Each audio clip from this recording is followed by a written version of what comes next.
Jangan lupa subscribe YouTube channel Metro TV News dan jangan lupa nyalakan notifikasinya. Aturan wajib untuk menyalakan lampu utama bagi kendaraan bermotor pada siang hari masih menuai kontroversi, padahal sebenarnya aturan ini sudah diterapkan di Indonesia sejak setidaknya pada tahun 2009 dan tertuang dalam undang-undang. Lantas mengapa kita wajib menyalakan lampu utama pada siang hari, dan tahukah Anda bahwa penyalaan lampu utama ini juga sudah diatur dalam undang-undang? Kita akan simak aturan apa yang mengatur. Hal ini tertuang dalam Undang-Undang Nomor 22 Tahun 2009 tentang lalu lintas dan juga angkutan jalan. Tercantum dalam pasal 107, di mana ayat satunya mengatakan pengemudi kendaraan bermotor wajib menyalakan lampu utama kendaraan bermotor yang digunakan di jalan pada malam hari dan pada kondisi tertentu. Kemudian di ayat kedua dikatakan bahwa pengemudi sepeda motor selain mematuhi ketentuan sebagaimana dimaksud pada ayat 1, wajib menyalakan lampu utama pada siang hari. Artinya memang peraturan ini sudah jelas di dalam aturan ini, di mana pada siang hari pun wajib untuk dapat menyalakan lampu utama. Lantas kalau ada sanksi penilangan, tentunya juga tadi kita menyaksikan ada yang protes dan juga tidak diterima, ditilang. Apakah penilangan ini benar dilakukan oleh pihak kepolisian? Ternyata sah-sah saja karena ada sanksi yang menanti Anda jika Anda melanggar aturan dari menyalakan lampu ini. Di mana kalau kita mengutip dari sanksi penilangan ini adalah pidana kurungan penjara maksimal 15 hari atau denda maksimal Rp100.000. Ini berada dalam pasal 293 ayat 2 yang mengatur terkait dengan sanksi yang akan diberikan. Lantas timbul lagi pertanyaan, seberapa pentingkah dan juga seberapa urgensi menyalakan lampu kendaraan pada siang hari? Kita akan lihat beberapa hal yang menjadi poin penting mengapa kita harus mewajibkan menyalakan lampu utama. Yang pertama tentu untuk dapat menekan angka kecelakaan. Mengapa demikian?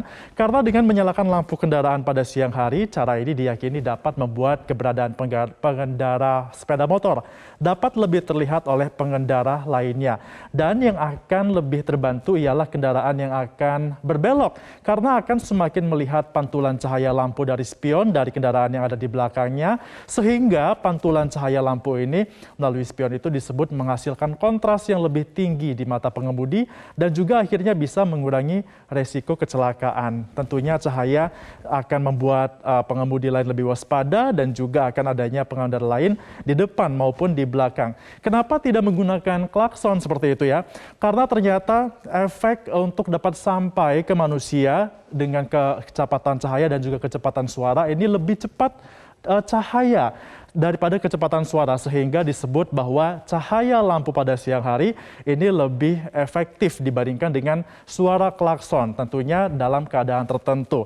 Nah, walaupun di Indonesia ini masih menjadi pro dan kontra, ternyata hal ini juga sudah menyesuaikan dengan aturan-aturan keselamatan internasional dan juga ada beberapa negara yang mengajukan. Tapi kita akan lihat terlebih dahulu bagaimana aturan ini berkembang di Indonesia, di mana aturan awal terjadi yakni pada tahun 1988. Indonesia melalui Ditjen Perhubungan Darat ini memperkenalkan adanya Daytime Running Light atau DRL, namun tidak begitu efektif diterapkan. Kemudian pada tahun 1992, DRL ini diatur dalam Undang-Undang Nomor 14 tahun 92 tentang lalu lintas dan juga angkutan jalan atau LLAJ. Kemudian diatur lagi pada tahun berikutnya di tahun 1993 dan selanjutnya kita juga akan melihat di tahun 2003 DRL ini diatur dalam pasal 12 nomor 2000 tahun 2003 tentang penyalahan lampu depan motor siang hari dan juga motor di lajur kiri. Kemudian juga pernah ada pada tahun 2005 dilakukan percobaan dan hasilnya ternyata bisa menekan angka kecelakaan 50%. Selanjutnya di tahun 2006 kita juga bisa melihat bahwa Polda Metro Jaya pernah melakukan uji coba DRL di Jakarta tanpa sanksi dan barulah di tahun 2009 DRL diatur dalam Undang-Undang Nomor 22 Tahun 2009 dan juga dikenakan sanksi bagi mereka yang melakukan pelanggaran. Nah, kita akan melihat juga bahwa ternyata bukan hanya negara-negara di negara Indonesia saja yang menerapkan peraturan DRL wajib dinyalakan, tetapi juga negara-negara lainnya di dunia. Ada beberapa negara, khususnya di negara Uni Eropa yang menerapkan aturan ini bahkan sudah berlangsung selama 40 tahun. Indonesia baru sejak tahun 2009, tapi negara-negara ini sudah lebih dari 40 tahun melakukan aturan ini. Di Finlandia misalnya, aturan untuk dapat menyalakan lampu ini sudah dilakukan sejak tahun 1972. Dan 5 tahun kemudian Uni Eropa juga mengikuti, termasuk adalah negara Swedia yang mengikuti aturan ini. Inggris tahun 1987 dan juga ada negara lainnya. Nah, apa saja sih sebenarnya kelengkapan yang diharuskan untuk dapat memberikan keselamatan Anda pada saat Anda mengendarai motor? Tentunya ada beberapa hal yang harus dilengkapi. Mulai dari spion, kemudian juga tidak merubah kapasitas motor, dan juga nomor polisi yang harus sesuai dengan yang ada di STNK, dan juga menggunakan knalpot yang resmi, tidak menggunakan knalpot racing, serta kelengkapan lampu, di mana lampu ini ada beberapa lampu ya, mulai dari lampu utama, lampu rem, dan juga lampu sen. Untuk lampu utama ini juga diatur jaraknya sehingga harus terang cahayanya, sehingga ini bisa membantu bagi kendaraan untuk dapat melintas baik yang di belakangnya ataupun yang ada di depannya.